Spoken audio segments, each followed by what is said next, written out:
Hiya, I'm Jasper, and welcome to your video review for American Ultra.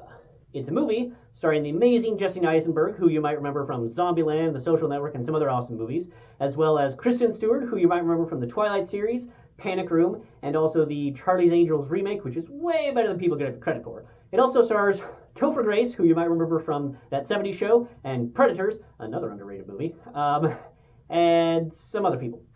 But as always, I'm going to give you the good, the bad, and the furry. To start off the furry, there's like a dog that like at somebody, but that's kind of about it. Moving on to the good and the bad. So this movie is about Jesse Eisenberg. His character is basically a dead-end stoner guy. He just works at a glorified gas stations thing and just smokes a bunch of weed all the time. And Kristen Stewart is his girlfriend who, I don't want to say like takes care of him, but she probably figures out all the taxes and bills and rent and whatnot and utilities and probably handles all that. But she clearly is happy with him, and he is clearly very happy with her. And then some shit happens, and he gets activated, basically. So if you've seen The Killers or Night and Day, that kind of movie, that's not quite what this movie is. Because this movie is, with those movies, and, with Nobody and all that jazz, like those type of movies, the super badass killer spy person knows that's what they are. And it's been a secret thing that they hid from their loved ones, and then it comes out in the movie. In this one, he doesn't know that he's a badass killer dude. And we learn early enough on that that's what he is, just from various dialogue activation pieces, that I'm not really spoiling anything other than the first 5 minutes where you're just like, oh, stoner dude, cool.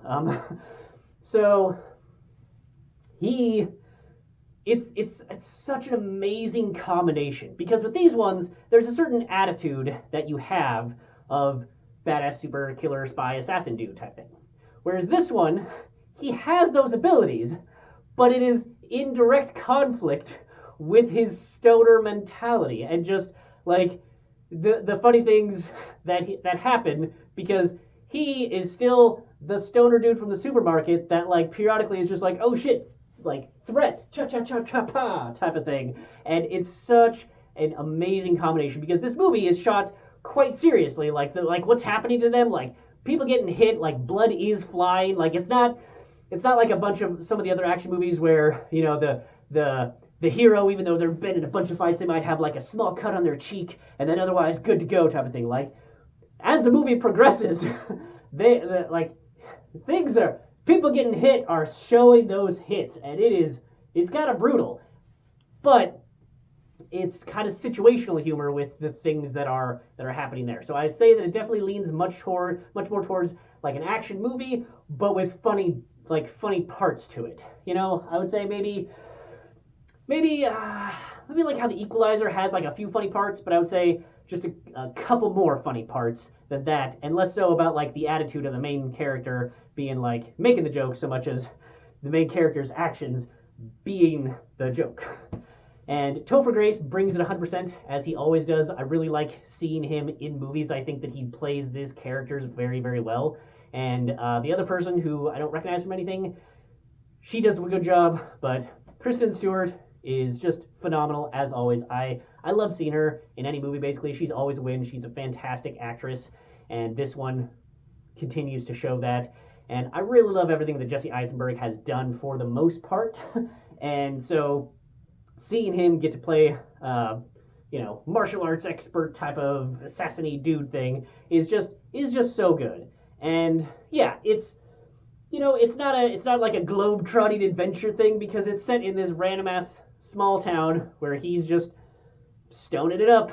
And yeah, I thoroughly enjoyed the action scenes in this. I enjoyed the villains in this. I enjoyed the fight, the storyline, the pacing, the appropriate amount of humor with the good tone, where it's not ultra sad and serious and depressing and grotesque or whatever, but it's not super funny, because I like super funny movies, but sometimes I like not the funniest of funny type of movies. So this one is so good, and how they lit it is so good.